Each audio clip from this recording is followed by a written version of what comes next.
दोस्तों ये कहानी है युग की, जिसे उसकी खुद की पार्टी के मेंबर्स नकारा समझते थे, इसलिए उन्होंने उसे पार्टी से बाहर निकाल दिया। लेकिन उन्हें क्या पता था कि युग तो एक ओवर पावर्ड कैरेक्टर है। तो कहानी की शुरुआत होती है कुछ हीरोज से, जिन्होंने अपनी पूरी ताकत लगाकर डीमन लॉर्ड को सील कर दिया था। अब पूरी दुनिया में जो तबाही मची हुई थी वो कुछ समय के लिए थम गई थी, लेकिन ये मौन व्रत हमेशा के लिए नहीं थी, क्योंकि डीमन लॉर्ड को पूरी तरह से हराया नहीं गया था और वो फिर से लौट सकता है। तभी एक हीरो कहता है, हमें निराश नहीं होना चाहिए, बल्कि उम्मीद रखनी चाहिए कि एक दिन कोई नया हीरो आएगा जो हमारी तरह अपने कर्तव्यों के लिए लड़ेगा और इस दुनिया को बचाएगा। इसके बाद एंट्री होती है हमारे मेन कैरेक्टर युग फेल्ट की, जो अपनी टीम के साथ मिलकर एक मॉन्स्टर से लड़ रहा होता है। युग के पास मैजिकल पावर्स होती है। उसकी एक टीममेट फायर अटैक करती है और युग अपने दोनों हाथों से अलग अलग मैजिक स्पेल्स का इस्तेमाल करता है। एक स्पेल से उसके साथी का वेपन एन्चांटेड हो जाता है, जिससे वो आसानी से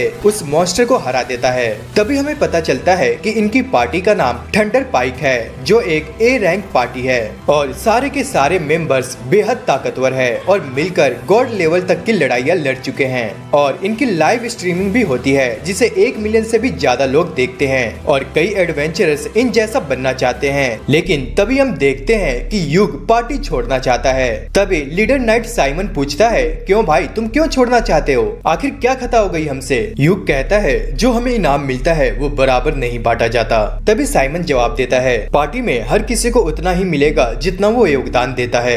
तभी वॉरियर बैरी कहता है, तुम तो दूर से जादू चलाते हो, तुम्हें शुक्रगुजार होना चाहिए कि तुम्हें कुछ तो मिल रहा है। विच जेमी कहती है, तुम सिर्फ लाइव स्ट्रीम में काम आते हो। और उसके बाद कैमिला भी कहती है, अगर ज्यादा पैसे चाहिए तो ज्यादा योगदान देना होगा। तभी युग को बहुत गुस्सा आ जाता है और वो कहता है, मैं हमेशा सपोर्ट करता हूँ, फिर भी मुझे ऐसा क्यों समझा जाता है कि मैं कुछ करता ही नहीं। तभी साइमन कहता है, तुम बी रैंक इसलिए हो क्योंकि तुम्हारे बचपन के दोस्त ने तुम्हारी मदद की, वरना तुम ए रैंक में नहीं होते। तो मेरे होने या ना होने से कोई फर्क नहीं पड़ता, अब बहुत हो गया। तभी हम देखते हैं कि युग पार्टी छोड़ देता है, एक पार्टी जिसे उसने 5 साल दिए थे। तभी बैरी कहता है, ठीक है जा, लेकिन वापस मत आना। साइमन बोलता है, अभी भी मौका है, गलती सुधार सकता है तू। नहीं, मैं जा रहा हूँ। इसके बाद सीन शिफ्ट होता है एडवेंचरस सिटी फिनिश पे, जो बहुत ही बिजी और चहल पहल वाला शहर है। युग यहाँ एक नए जॉब के लिए रजिस्ट्रेशन करवाने के लिए आता है। वह बताता है कि उसने थंडर पाइक छोड़ दी है। युग उसमें लिखता है,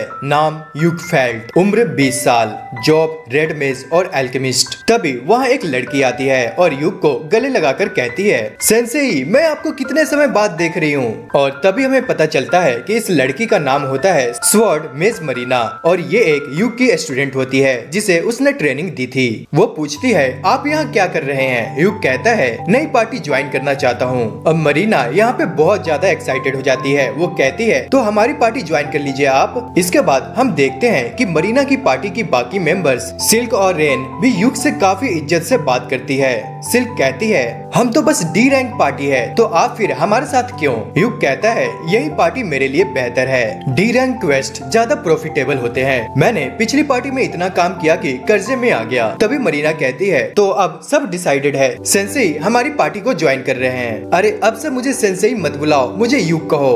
अब तीनों खुश होकर उसे युग बुलाती है। युग पूछता है, तो आज का क्या प्लान है? सिल्क बताती है, हम पेंटल अबन माइन डंजन से मैजिक आयरन और कलेक्ट करने का मिशन करने जा रहे हैं। डंजन के बाहर छोटा सा बाजार लगा होता है। युग बताता है कि 6th फ्लोर पर बहुत सारा मैजिक आयरन और मिलेगा, लेकिन वहाँ जाने से पहले 5th फ्लोर के बॉस से लड़ना होगा। ठीक है, सब ध्यान से सुनो, हम पहले 4th फ्लोर से शुरू करेंगे और अंदर जाते ही सब मिलकर और ढूंढेंगे। अब मरीना एक आइटम से जमीन स्कैन कर रही होती है और युग कहता है, ये लोग अब भी वैसे ही मेहनत कर रही है जैसे मैंने सिखाई थी। मरीना कहती है, आप रेड मेज हो, ये काम स्वॉर्ड मेज का है।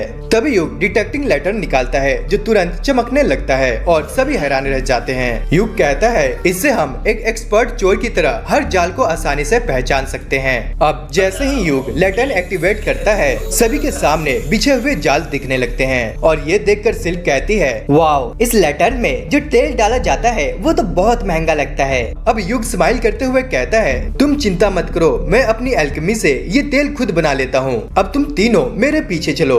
मरीना, तुम हर पल सतर्क रहना, कभी भी हमला हो सकता है। अब जैसे जैसे ये लोग आगे बढ़ते हैं, युग बार बार उन्हें कहता है, ध्यान से चलना, यहाँ काफी सारे ट्रैप्स बिछे हुए हैं। अब इसी दौरान युग को याद आता है कि उसकी पुरानी पार्टी थंडर पाइक भी पहली बार इसी डंजन में आई थी। तभी अचानक से युग सभी को रोक देता है और कहता है, हमसे थोड़ी दूर पर कुछ है, सब तैयार हो जाओ लड़ने के लिए। अब सभी लोग पूरी तरह से तैयार होकर आगे बढ़ने लगते हैं और तभी उन्हें सामने वॉगलेस मॉन्स्टर्स दिखाई देते हैं। सिल्क सबसे पहले एक तीर चलाकर एक मॉन्स्टर को मार गिराती है और मरीना तेजी से दौड़ती है हमला करने के लिए। तभी युग एक फिजिकल एनहांस स्पेल का यूज करता है, जिससे मरीना की ताकत कई गुना बढ़ जाती है। इसके बाद युग एक और स्पेल से उन वॉगलेस मॉन्स्टर को जकड़ लेता है। अब मौका देखकर मरीना एक ही वार में दोनों मॉन्स्टर को खत्म कर देती है। तभी युग कहता है, तुमने बहुत बढ़िया किया। मरीना अब स्माइल करते हुए कहती है, ये तो आपके मैजिक के वजह से हुआ। असल में मैंने तुम्हारे ऊपर एक साथ 3 अलग अलग physical enhance type magic use किया। अब ये सुनकर रेन हैरान होकर कहती है, क्या एक ही बार में 3? और आपने तो कोई इनकारनेशन भी नहीं किया था। अब युग कहता है, तुम भी अब पहले से काफी स्ट्रॉन्ग हो गई हो। तभी युग एक डैगर निकालता है और कहता है, चलो अब आगे बढ़ते हैं और कुछ और इकट्ठा करते हैं। फिर सब आगे बढ़ते हैं और युग इनसे उनका डंजन अटैक रूटीन पूछता है। तीनों बताती है वो हर फ्लोर क्लियर करने के बाद थोड़ा आराम करती है और अपनी रिपोर्ट तैयार करती है।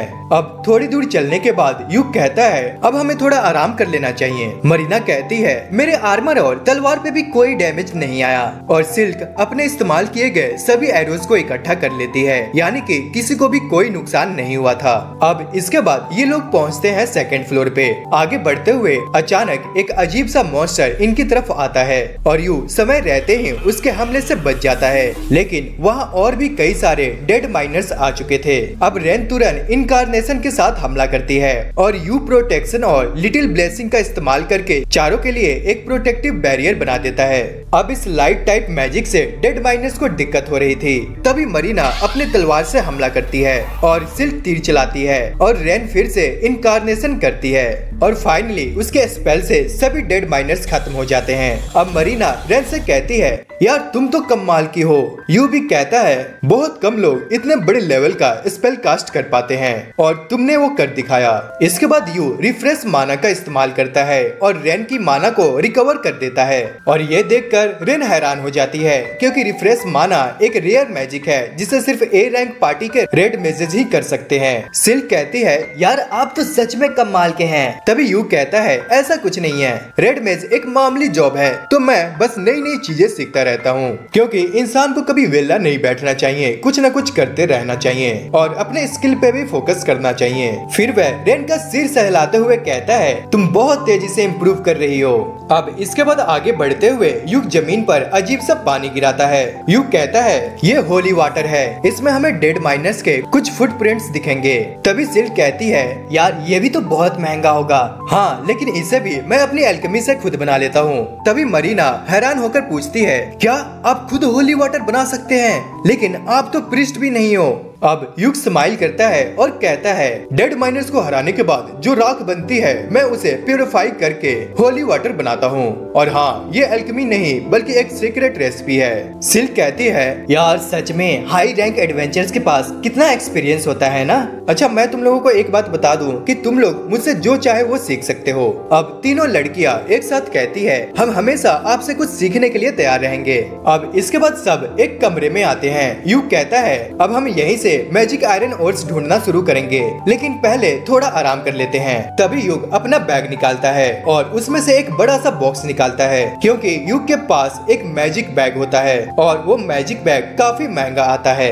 अब युग उसी डब्बे से खाने पीने का सामान निकालकर खाना शुरू कर देता है और ये देख लड़कियां और भी ज्यादा इम्प्रेस हो जाती है। तभी युग एक पॉट निकालता है और उस पॉट को चम्मच से ठोकते ही कोने पर अचानक से उसमें सूप बन जाता है, जिसमें से बहुत ही अच्छी खुशबू आने लगती है और ये लड़कियां तो बस उसे देखती ही रह जाती है। रेन पूछती है ये क्या है मास्टर। दोस्तों रेन को आर्टिफैक्ट से बहुत प्यार है। युग बताता है कि उसे ये पॉट ओरियस रॉयल डंजनों से मिला था। असल में इसे सुप स्टॉक कहते हैं, लेकिन ये टूटा फूटा था और इसे ठीक करवाने में युग के बहुत सारे पैसे भी खर्च हुए थे। रेन कहती है वाओ ये कितना अद्भुत आर्टिफैक्ट है। तभी भूख से मर रही मरीना के पेट से आवाज आने लगती है और खाना अपने आप तैयार हो जाता है। तभी युग कहता है चलो अब खाना शुरू करते हैं। अब ये लड़कियां इतने अच्छे खाने को बस देखती ही रह जाती है। फिर वो खाना खाने लगती है और तीनों को वह खाना बहुत ही ज्यादा स्वादिष्ट लगता है।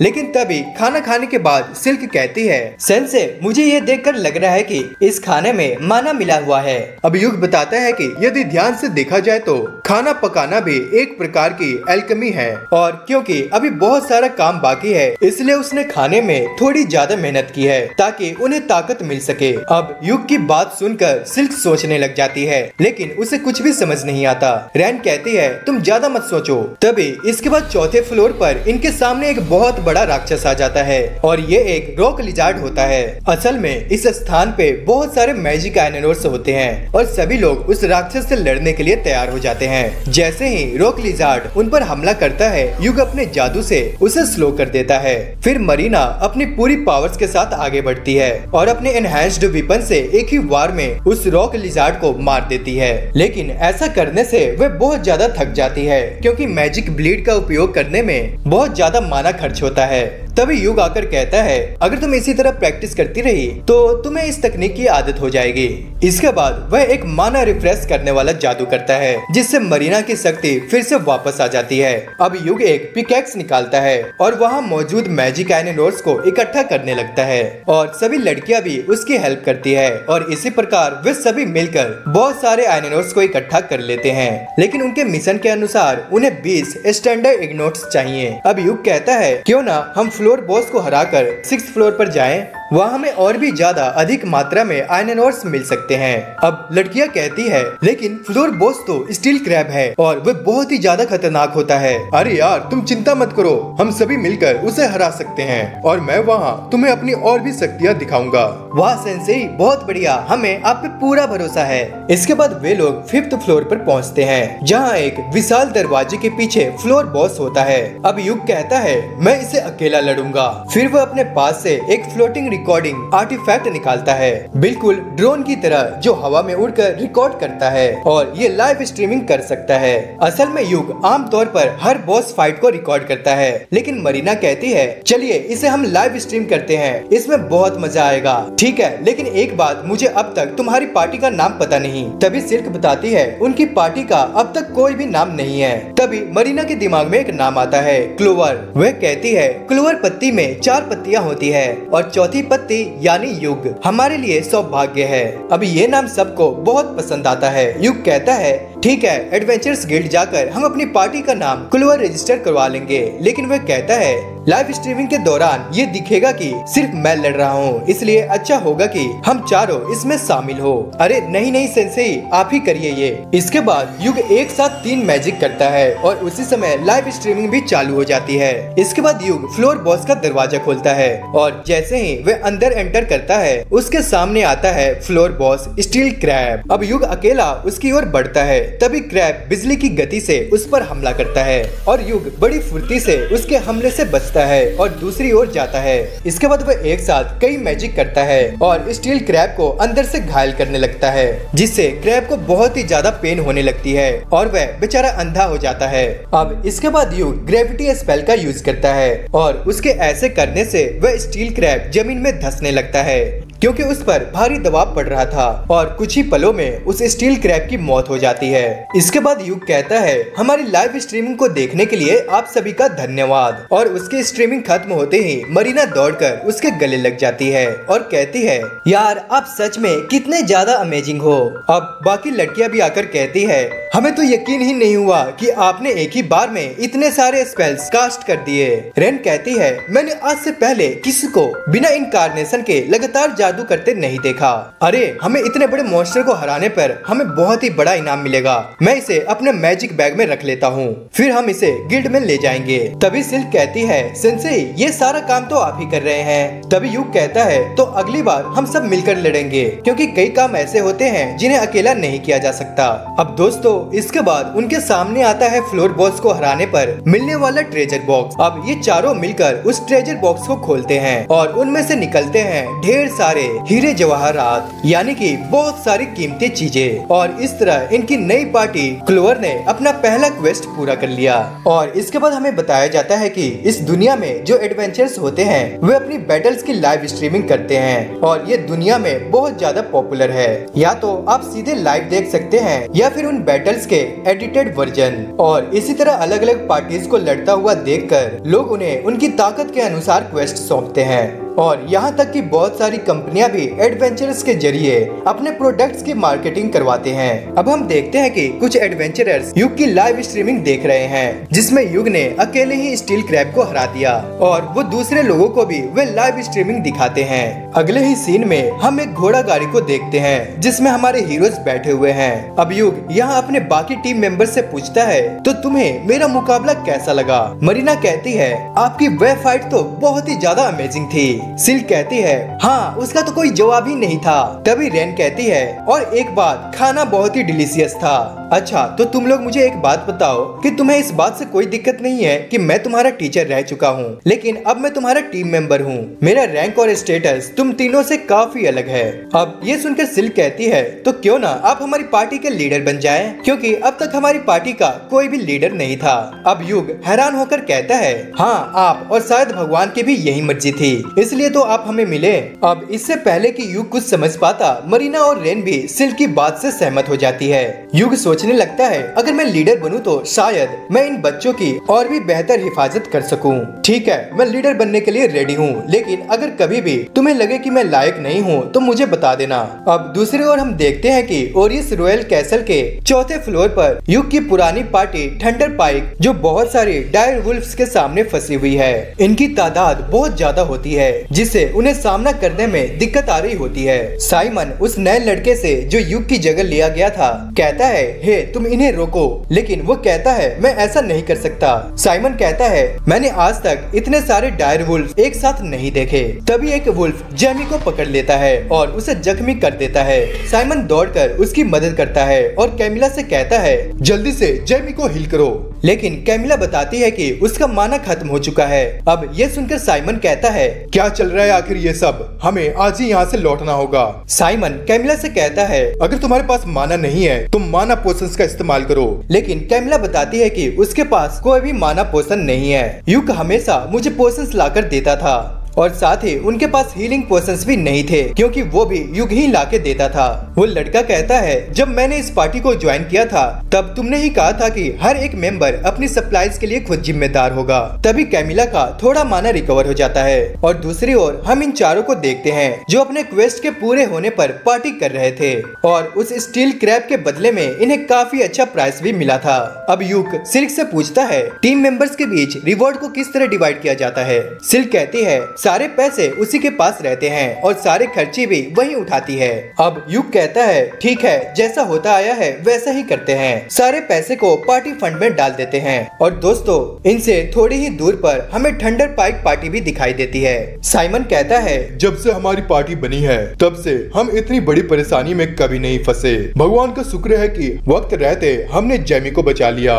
और इस चीज का दोष सभी लोग नए लड़के को दे रहे हैं क्योंकि उसने हीलिंग पोशन अपने पास रखा। अब कॉर्क कहता है डायल वुल्फ्स तुम्हारी गंध को सूंघ सकते हैं, इसलिए उनकी ओर जाते हुए सबसे पहले बिस्ट रेपेलेंट स्पेल का यूज करना चाहिए था। साइमन कहता है अगर तुम ये पहले से जानते थे तो तुमने हमारे लिए वो स्पेल कास्ट क्यों नहीं किया, और तुम्हारी वजह से ही हमारा आज का मिशन फेल हो गया। तभी कॉर्क कहता है अगर ऐसी बात है तो ठीक है मैं ये पार्टी छोड़ता हूँ। अब युग बताता है कल मुझे काफी कुछ खरीदना है, साथ ही अनडेड माइनर्स की राख से होली वाटर भी बनाना है, तो हम सभी परसों सुबह एडवेंचरस गिल्ड में मिलेंगे और फिर डिसाइड करेंगे कि हमें आगे क्या करना है। लड़कियां कहती है ठीक है। तभी अचानक गिल्ड में युग की लाइव स्ट्रीमिंग टेलीकास्ट होने लगती है क्योंकि इसे हर कोई देख रहा होता है और थोड़ी ही देर में उस पर काफी सारे व्यूज आने लगते हैं। यहाँ युग के बारे में बताया जा रहा था कि इस रेड मेज ने कितनी आसानी से स्टील क्रैब को हरा दिया। इसके बाद स्ट्रीमिंग में युग की क्लोवर पार्टी के बारे में बताया जाता है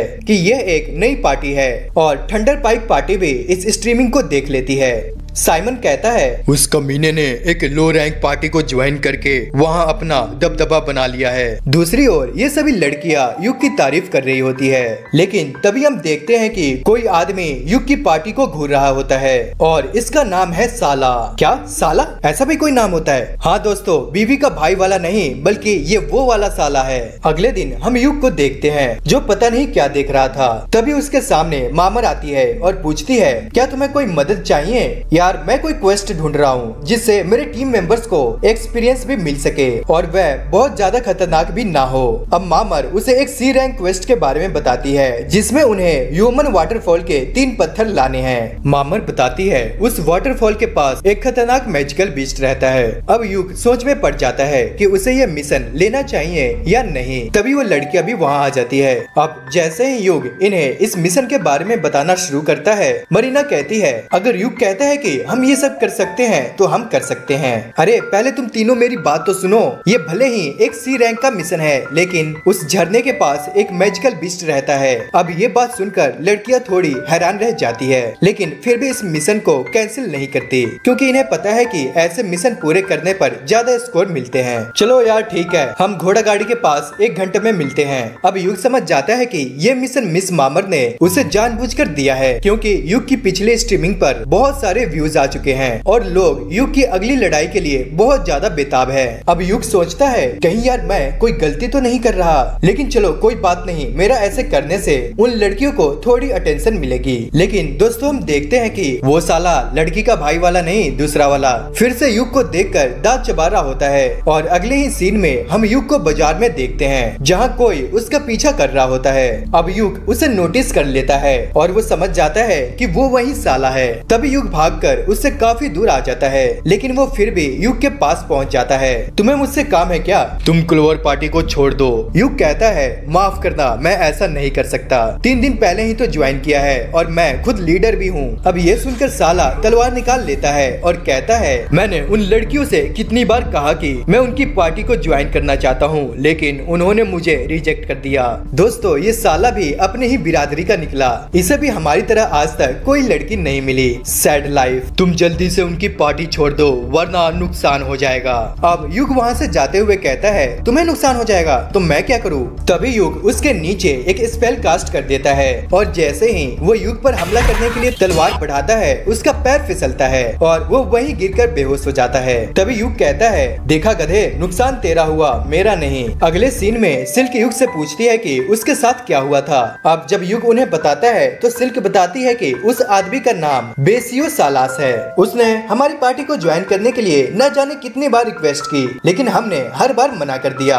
मरीना भी कहती है यार उसमें तो कोई ताकत ही नहीं है और ऊपर से एटीट्यूड ऐसा है जैसे कि वो अकेला ही डीमन लॉर्ड को हरा देगा। अब युग कहता है हम जैसे ही गिल्ड वापस जाएंगे मैं उस मोटे की गिल्ड में शिकायत करूंगा और अगर उस साला ने दोबारा तुम तीनों में से किसी को परेशान किया तो मैं उसकी अच्छी से कुटाई करूंगा। तो अगली बार तलवार नहीं बल्कि वो छड़ी लेकर चलेगा। तभी मरीना कहती है वाओ आप कितने अच्छे हो। ठीक है ज्यादा तारीफ मत करो, ये लोग कैंडी खाओ। और ये लड़कियां मुस्कुराकर कैंडी खा लेती है।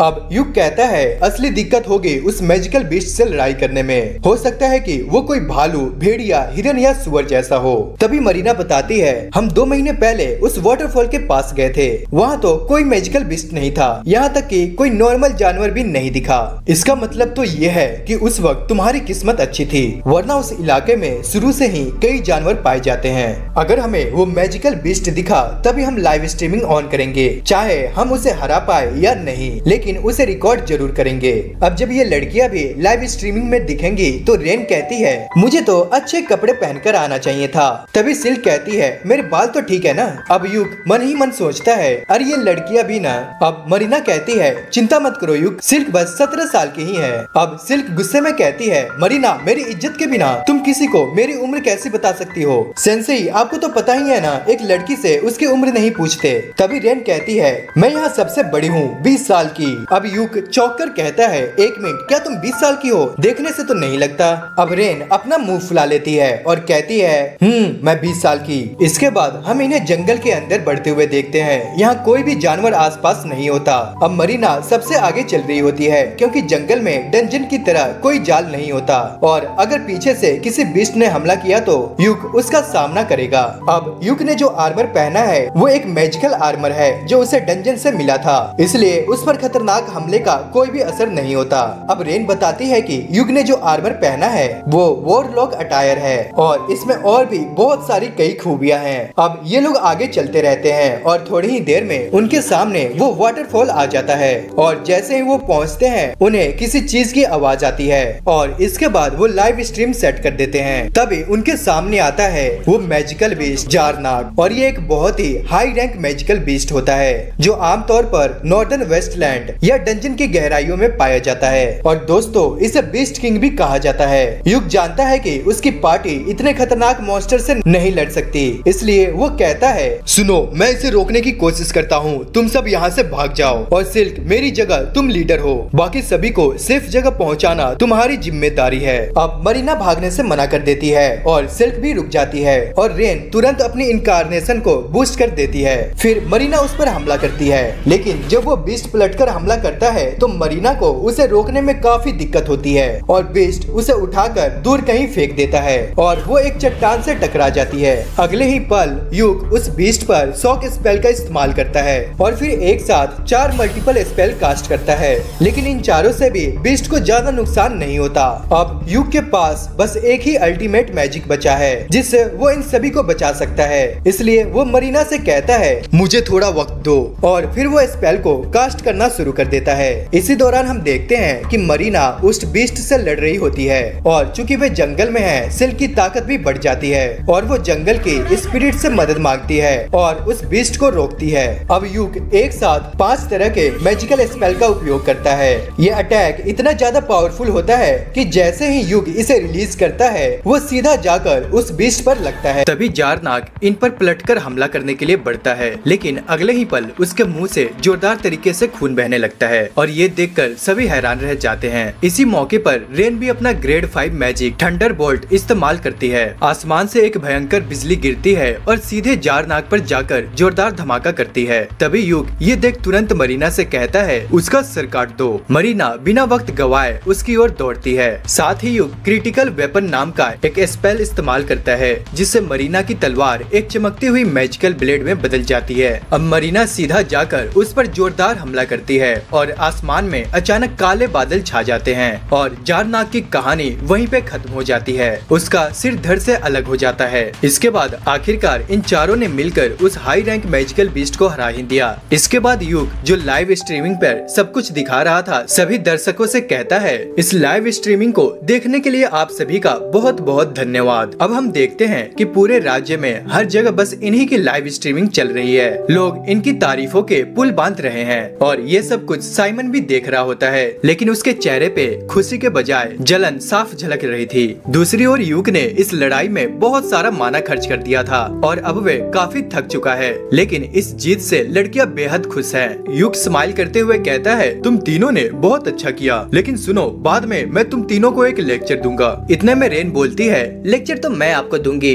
आप हमें यहाँ से भगाकर खुद को बलिदान करने वाले थे, है ना? अब युग थोड़ा हंसते हुए कहता है ठीक है, लेकिन मैं ये तो कहूँगा कि इस बार हम सिर्फ लक की वजह से जीत पाए। इतना सुनते ही तीनों लड़कियाँ उसे घूरने लग जाती है और वो भी बहुत ही खतरनाक अंदाज में। तभी हम देखते हैं कि एक बेहद ही खूबसूरत झील के किनारे ये तीनों लड़कियां नहा रही होती है, क्योंकि लड़ते झगड़ते इनकी हालत थोड़ी मैला कुचैला हो चुकी थी। तो युग ने खुद ही उन्हें जाकर कहा कि नहा लो और फ्रेश हो जाओ। इसी के साथ हमें एक फ्लैशबैक दिखाया जाता है 6 महीने पहले का, वो दिन जब युग को इन तीनों लड़कियों को ट्रेनिंग देने की जिम्मेदारी मिली थी। एक मिशन के दौरान शाम हो जाती है और वापसी के रास्ते में युग कहता है तुम तीनों आराम से इस टेस्ट को पास कर जाओगी, लेकिन खुद में थोड़ी सुधार की जरूरत है। फिर वो एक एक करके सभी को सलाह देता है सिल्क तुम कुछ ज्यादा ही केयरफुल हो जाती हो, कभी कभी रिस्क लेना भी जरूरी होता है। मरीना तुम हालातों को समझने के बजाय उन्हें नजरअंदाज कर देती हो और रेन तुम्हें खुद पर और कॉन्फिडेंस बढ़ाना चाहिए। फिर भी युग स्माइल करते हुए कहता है, तुम्हारी काबिलियत देखकर मुझे यकीन है कि तुम सबको डी रैंक एडवेंचर का लाइसेंस जरूर मिलेगा। इसके बाद वो सभी मिलकर कैंप लगाने लगते हैं। मरीना कहती है कि डिनर वो बनाएगी और वो बनाएगी रैबिट सूप, क्योंकि थोड़ी देर पहले ही इन लोगों ने एक खरगोश का शिकार किया था। अब इन तीनों को इतने बढ़िया तालमेल से काम करता देख युग मन में सोचता है, ये तीनों एक दिन जबरदस्त पार्टी बनेंगी, शायद थंडर बाइक से भी आगे निकल जाएं। मैं दुआ करता हूँ कि इनकी ये एडवेंचरस जर्नी हमेशा खुशियों से भरी रहे। अब वापस प्रेजेंट में युग अपने आप से कहता है, मैंने कभी नहीं सोचा था कि मैं भी इनकी पार्टी का हिस्सा बन जाऊंगा। जिंदगी में क्या होगा इसका अंदाजा लगाना बहुत मुश्किल है। कुछ दिन बाद हम इन चारों को गिल्ड में देखते हैं, क्योंकि उन्हें गिल्ड मास्टर ने अर्जेंटली बुलाया है। युग सोचता है शायद ये जारनाक से जुड़ा हो। उस बीस्ट को हराने के लिए तो बी रैंक पार्टी ही चाहिए थी, लेकिन गिल्ड ने ये मिशन टी रैंक पार्टी को दे दिया था। अब गिल्ड मास्टर गुस्से में युग से कहते हैं, मुझे सब डिटेल बताओ। युग शांति से जवाब देता है, मैंने सब कुछ पहले से ही रिकॉर्ड किया है सर। मैं उस लाइव स्ट्रीमिंग की बात नहीं कर रहा, मैं जानना चाहता हूँ कि तुम्हारे विचार क्या है इस पूरे मामले पर। अब युग थोड़ा सीरियस होकर कहता है, मिस्टर फेनवुड, कृपया हम पर अपनी तीखी नजरों से दबाव मत डालिए, इससे ये तीनों डर रही हैं। और अगर बात सिर्फ मुझसे करनी थी तो मुझे अकेले बुलाना चाहिए था ना। अब सब लोग बैठ जाते हैं और फेनवुड पूछते हैं, तो बोलो युग, तुम्हें क्या लगता है? युग सोचकर कहता है, ये शायद ओवरफ्लो है और इसका तुरंत इन्वेस्टिगेशन होना चाहिए। ये सुनते ही मामर तुरंत एक इमरजेंसी इन्वेस्टिगेशन क्वेस्ट तैयार कर देती है। अब मरीना को कुछ समझ में नहीं आता। वो कहती है, ये ओवरफ्लो क्या होता है? युग कहता है, जब खतरनाक मॉन्स्टर्स डंजनों की गहराइयों से बाहर निकलने लगते हैं तो उसे ओवरफ्लो कहते हैं। ओह, तो ये है ओवरफ्लो। दोस्तों, ये सभी सिर्फ एक ही ओवरफ्लो के बारे में जानते थे। क्यों, मैंने सही कहा ना? फिर गिल्ड मास्टर बताते हैं, डंजनों के अंदर जो माना जमा होता है वही इन मॉन्स्टर्स को कैद रखता है, और जब वो बैलेंस बिगड़ता है तब ओवरफ्लो शुरू होता है। लेकिन कभी कभी उन माना में दरारें पड़ जाती है और उन दरारों से मॉन्स्टर्स डंजनों से बाहर निकलने लगते हैं। और अगर ये सच में हुआ तो ये सारे मॉन्स्टर्स चारों ओर तबाही मचाने लगेंगे। अब गिल्ड मास्टर सीरियस होकर कहते हैं, इस इन्वेस्टिगेशन की जिम्मेदारी हम खुद लेंगे, लेकिन उससे पहले मैं आप सबसे माफी मांगना चाहता हूँ। आपको इतने बड़े खतरे से अकेले निपटना पड़ा। पर इन तीनों लड़कियों का जवाब सुनकर हर कोई हैरान रह जाता है। आप माफी मत मांगिए, क्योंकि युग हमारे साथ था, इसलिए हमें कोई दिक्कत नहीं हुई। अब गिल्ड मास्टर स्माइल करते हुए कहते हैं, युग के अलावा तुम तीनों की भी काबिलियत गजब की है, और इसी वजह से मैं तुम तीनों को सी रैंक में प्रमोट करना चाहता हूँ। और ये फैसला सिर्फ मेरा नहीं है, सभी गिल्ड ब्रांचेस ने ये मिलकर लिया है। आखिर तुम्हारी पार्टी में एक ए रैंक एडवेंचर भी तो है। तभी युग बीच में टोकता है, सॉरी, पर मैं अभी भी बी रैंक हूँ। अब गिल्ड मास्टर स्माइल करते हुए कहते हैं, मैंने अपनी आंखों से तुम्हें प्रिस्ट मिस्टिक मिसाइल का इस्तेमाल करते देखा है। ये एक ऐसा नया मैजिक है जिसे कोई और इस्तेमाल नहीं कर सकता, इसलिए कांग्रेचुलेशंस युग, आज से तुम एक ए रैंक एडवेंचरर हो। अब युग को तो यकीन ही नहीं होता, पर लड़कियां खुशी से झूम उठती है और इसी खुशी को मनाने के लिए वो सभी एक रेस्टोरेंट में पहुंच जाते हैं। मरीना और सिल्क चौंक कर पूछती है, इतने सारे गोल्ड कॉइन्स, ये तो चमक रहे हैं। युग बताता है, ये बी रैंक क्वेस्ट था, इसलिए रिवॉर्ड बड़ा है, साथ ही जारनाक की बॉडी को बेचकर भी अच्छा पैसा आया है। इसके बाद सिल्क पैसे गिनती है और कहती है,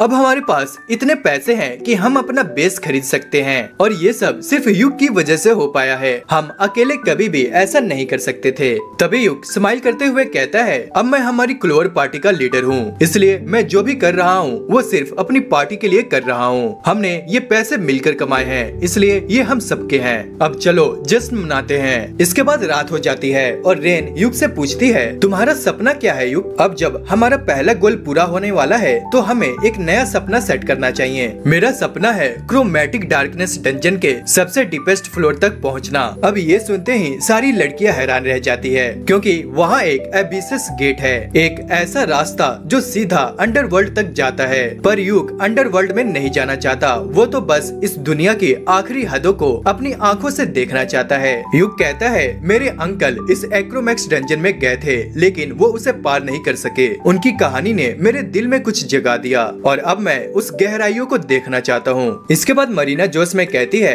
तो चलो वहाँ चलेंगे और उसकी लाइव स्ट्रीमिंग भी करेंगे। अरे इतना आसान नहीं है ये, वहाँ जाने के लिए गवर्नमेंट की परमिशन लेनी पड़ेगी और पूरी पार्टी का ए रैंक होना जरूरी है। मरीना अब जोश में आ जाती है और कहती है हम आपके इस सपने को सच्चाई में बदल कर रहेंगे। अब युग की आंखें उन तीनों को देखकर नम हो जाती है और वो कहता है ठीक है, एक दिन हम सब मिलकर एबिसिस गेट को देखेंगे। अब अगले दिन गिल्ड में बस क्लोवर पार्टी की ही बातें हो रही थी। उनकी नई लाइव स्ट्रीमिंग में वो एक कर्स्ड हैंड मॉन्स्टर से लड़ रहे होते हैं। सिल्क अपने मैजिक से उस हाथ को जकड़ लेती है, रेन लाइटनिंग मैजिक से उस पर हमला करती है और युग स्क्रॉल मैजिक से जमीन से नुकीले कांटे निकालकर उस हाथ में घुसेड़ देता है और उसके बाद ये चारों मिलकर उस डरावने कर्स को हरा देते हैं। और युग कैमरे की ओर देखकर कहता है हमारी लाइव स्ट्रीमिंग को देखने के लिए आप सभी का धन्यवाद। अब इनकी पार्टी दिन ब दिन बहुत ही ज्यादा पॉपुलर होती जा रही थी, लेकिन ये सब देखकर साइमन के दिल में जलन की आग जल रही थी। अब साइमन सोच में पड़ जाता है और कहता है मैं युग के बारे में सोचना भी नहीं चाहता, लेकिन हमारी पार्टी की हालत दिन ब दिन बिगड़ती जा रही है। जो भी नया मेंबर आता है टिकता नहीं और अब तो जेनी भी हमारे साथ ज्यादा वक्त नहीं बिताती।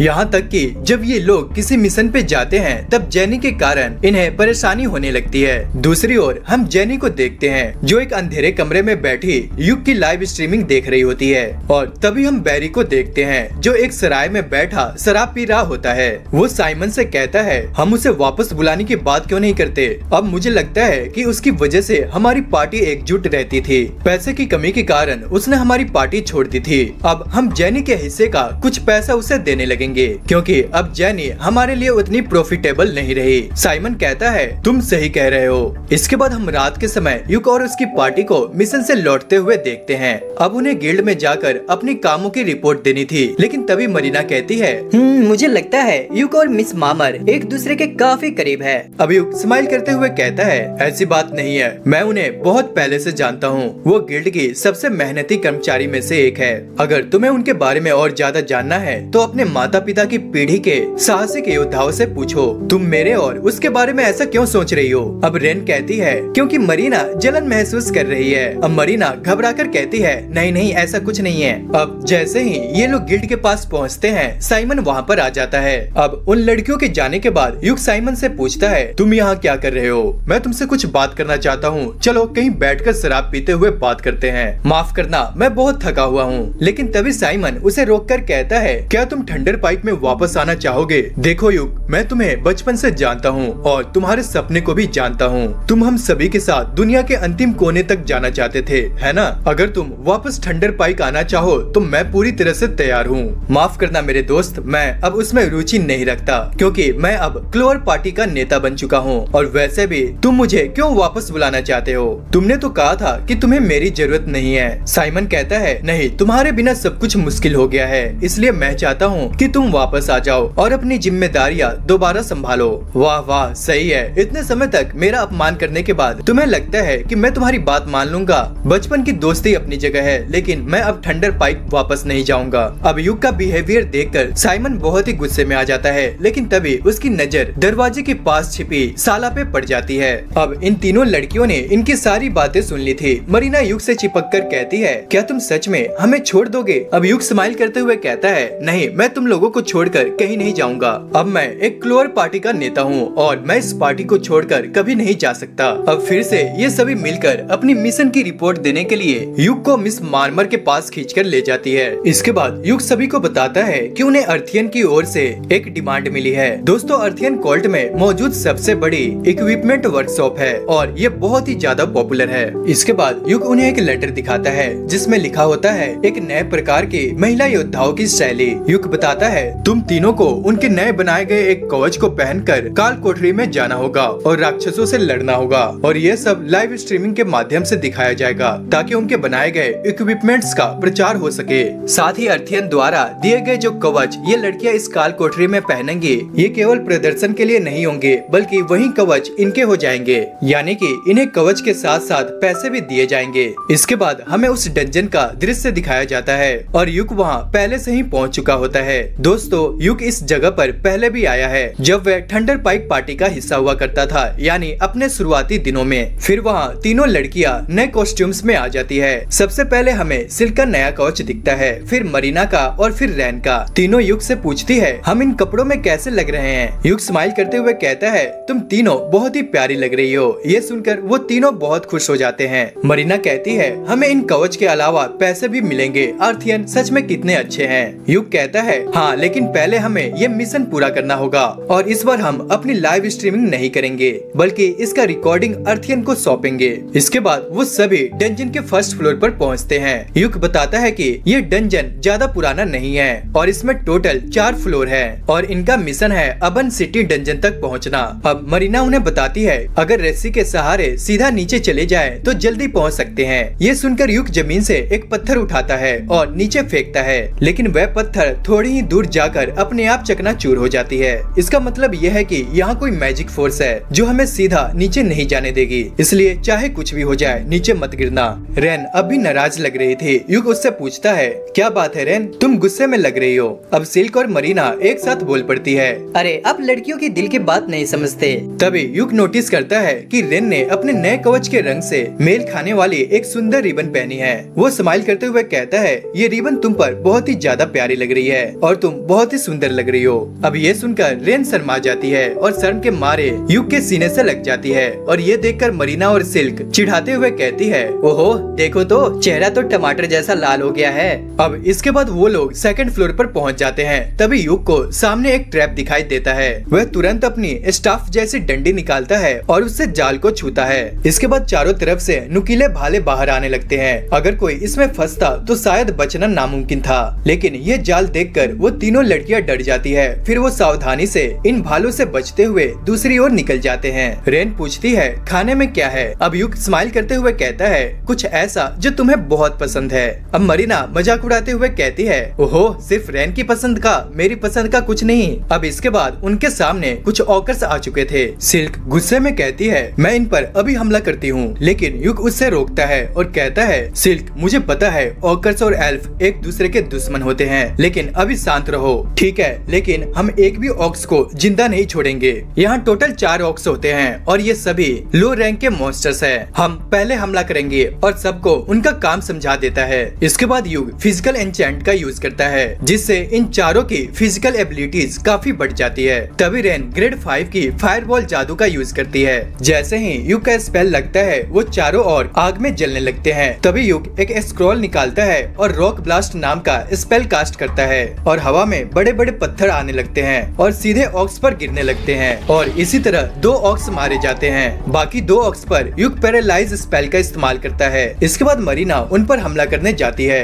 और अपनी मैजिक ब्लेड से एक ऑर्क को बीच से काट देती है और आखिरी बचे हुए ऑर्क पर सिल्क फिर से तीरों से हमला करती है। इसके बाद मरीना उस पर फाइनल अटैक करके उसे खत्म कर देती है। अब ऑक्स के मरने के बाद युग उनकी लाशों के पास जाता है और वहाँ से एक स्टोन जैसी चमकती चीज उठाता है। तभी सिल्क युग से माफी मांगती है कि वो अपने गुस्से पर काबू नहीं रख पाई। युग स्माइल करते हुए कहता है कोई बात नहीं, आखिर तुम एक एल्फ हो और ऑक्स तो एल्फ के जानी दुश्मन माने जाते हैं। इसके बाद मरीना युग को एक स्क्रॉल देती है जो उसे एक ऑर्क की बॉडी से मिला था। अब युग उस स्क्रॉल को ध्यान से देखता है और बताता है भले ही ये थोड़ा फटा हुआ है, लेकिन ये मेमोरेंडम ऑफ रिवोल्यूशन है। ये एक बहुत ही दुर्लभ आर्टिफैक्ट माना जाता है जो हिडन एबिलिटीज को अनलॉक कर सकता है। मैं इसे बेचने नहीं वाला बल्कि रिपेयर करवा कर अपने पास रखूंगा। इसके फिक्स होने के बाद ये तुम तीनों में से कोई भी यूज कर सकता है और जिसे भी ये मिलेगा या तो उसे कोई नई स्किल मिलेगी या फिर सेकंड जॉब। अब ये सुनकर सिल्क कहती है तब तो मरीना के लिए ही बेस्ट रहेगा क्योंकि अभी उसके पास सिर्फ एक ही जॉब है।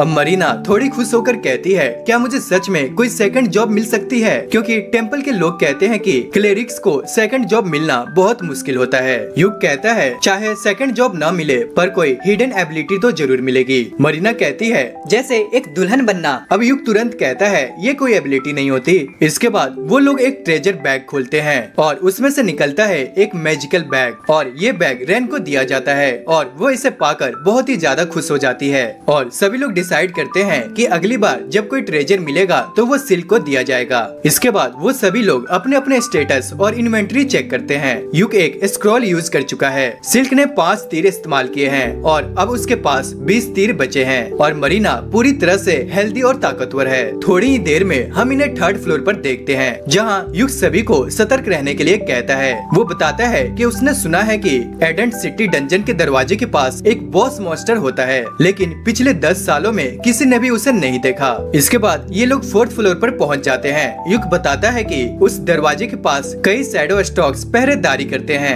हालांकि उसने खुद कभी नहीं देखा, लेकिन कहा जाता है कि वो पूरे काले होते हैं और उनकी आंखें चमकती है। अब जैसे वो सभी ऊपर देखते हैं, वहाँ एक शैडो स्टॉकर था। 10 साल में किसी ने भी इन्हें नहीं देखा था, लेकिन अब वो उनके ऊपर था। अब युक को लगता है कि वह नीचे नहीं आ पाएगा क्योंकि ये कूद नहीं सकते, लेकिन अगले ही पल वो शैडो स्टॉकर जोर से कूदता है और इनविजिबल बैरियर को तोड़ते हुए नीचे आ जाता है। ये देखते ही युक एक स्क्रॉल निकालता है और एक स्पेल कास्ट करता है, जिससे सभी की बॉडी और वेपन एनहांस्ड इंचेंटेड हो जाते हैं। तभी मरीना पर शैडो स्टॉकर जबरदस्त अटैक करता है, जिससे मरीना का डिफेंस बैरियर टूट जाता है और वह दूर जाकर गिरती है। अब युक हैरान हो जाता है क्योंकि उसकी मल्टी एन्चेंटेड बैरियर आसानी से टूट गया। युक और सिल्क शैडो स्टॉकर से भिड़ने के लिए तैयार हो जाते हैं। शैडो स्टॉकर फिर से अटैक करता है और इस बार युक प्रोटेक्शन स्पेल यूज करता है, लेकिन उसका बैरियर भी टूट जाता है। इसके बाद वो ब्लिंक शैडो का इस्तेमाल करता है और शैडो स्टॉकर के पीछे जाकर अपनी तलवार पर मल्टीपल स्पेल्स इकट्ठे कर उस पर हमला करने ही वाला होता है कि सभी स्टॉकर अचानक डार्क मैजिक कास्ट कर देते हैं और इस डार्क मैजिक की वजह से युक की सोल घायल हो जाती है और उसका शरीर वहीं पे गिर जाता है।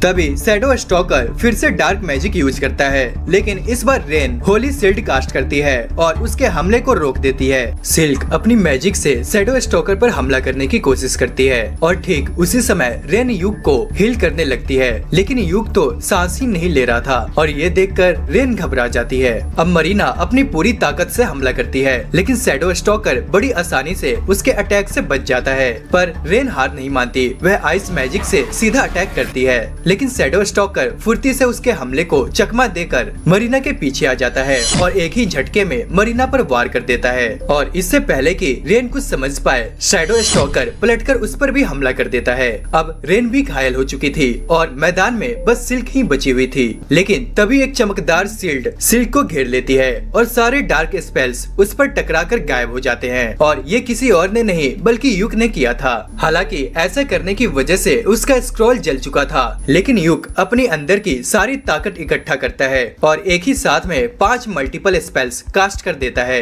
इन स्पेल से शैडो स्टॉकर पूरी तरह से जकड़ जाता है और फिर युक उस पर ग्रेविटी मैजिक डाल देता है, जिससे वो जमीन से चिपक कर छटपटाने लगता है। अब बारी थी टीम वर्क की। सिल्क अपने मैजिक से शैडो स्टॉकर को फिर से जकड़ लेती है। मरीना अपनी मैजिक ब्लेड से उस पर डायरेक्ट स्ट्राइक करती है और रेन एक शक्तिशाली होली मैजिक का यूज करती है, जिससे वो काली परछाई वो शैडो स्टॉकर पूरी तरह से खत्म हो जाता है। टीम ने मिलकर एक बार फिर से इम्पॉसिबल को पॉसिबल कर दिया था। अब जैसे ही सब ठीक होते हैं, मरीना खुशी से युक को झप्पी दे देती है। अब रेन इसे देखकर स्माइल करते हुए कहती है, युक, तुम्हें मरीना को इतना कस के गले नहीं लगाना चाहिए। अरे मैंने तो गले नहीं लगाया, मेरे हाथ तो खुले हुए हैं। इसके बाद युक उन तीनों से कहता है, अगर तुम लोग नहीं होते तो शायद मैं इस शैडो स्टॉकर को नहीं हरा पाता। तभी रेन बताती है, ये कोई साधारण शैडो स्टॉकर नहीं था, ये एक ऐसी काली शक्ति थी जिसे इस दुनिया में नहीं होना चाहिए। और इस सिचुएशन को देखकर तो यही लग रहा है कि ये एक ओवरफ्लो हो सकता है। अब इसी दौरान रेन चुपचाप युक के पास आती है और उसके जख्मों को हील करने लगती है। वो धीरे से कहती है, युक देखो, तुम्हें सब कुछ अकेले करने की जरूरत नहीं है, हम एक टीम है और हम ये सब कुछ साथ में करेंगे।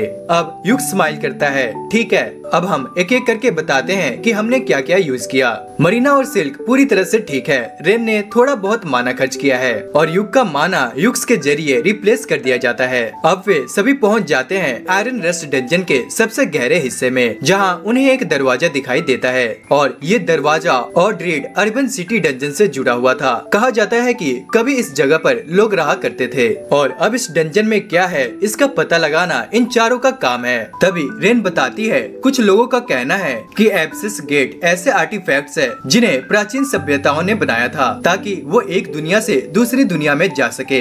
अब जैसे ही वो दरवाजे को छूते हैं, उनका क्वेस्ट कंप्लीट हो जाता है। अब युक सीधा गिल्ड में जाकर अपनी क्वेस्ट रिपोर्ट सबमिट करता है। उसने न सिर्फ शैडो स्टॉकर के बारे में रिपोर्ट दी, बल्कि अपने रिकॉर्ड किए गए वीडियो के जरिए गिल्ड को सबूत भी दिखा दिए। अब मामला यहाँ पे सीरियस था। गिल्ड में इनसे पूछताछ की जा सकती थी, इसलिए डिसाइड किया गया कि ये चारों अभी 2 दिन तक कोर्ट में ही रहेंगे। अब ये सुनकर मरीना कहती है क्यों ना हम सभी एक साथ डेट पर चले, वैसे भी इस टाउन को एक्सप्लोर करने का मौका भी मिल जाएगा। अब सभी उसकी बात पे एग्री करते हैं और युग कहता है ठीक है, हम कल इस टाउन को एक्सप्लोर करेंगे। अब सिल्क और रेन युग का हाथ पकड़कर अपनी अपनी पसंद बता देती है कि वो क्या करना चाहती है। युग कहता है इतनी सारी जगह घूमने के लिए हमें एक प्लान बनाना होगा और मैं बहुत अच्छा प्लान बना सकता हूँ, क्योंकि जब मैं दूसरों को सपोर्ट किया करता था तो मैं बेस्ट प्लानर हुआ करता था। और युग की ये सीरियस शक्ल देखकर तीनों उसकी तरफ देखती है और जोर से हंस पड़ती है। और दोस्तों इसी के साथ सेकंड पार्ट हमारा यहाँ पे खत्म होता है। और अगर आपको इसका नेक्स्ट पार्ट चाहिए तो मुझे कमेंट करके जरूर बताएं। और अगर आपको ये वीडियो पसंद आई तो चैनल को सब्सक्राइब करना ना भूले, क्योंकि इससे हमें बहुत ही ज्यादा मोटिवेशन मिलता है। तो गाइस मिलते हैं नेक्स्ट वीडियो में।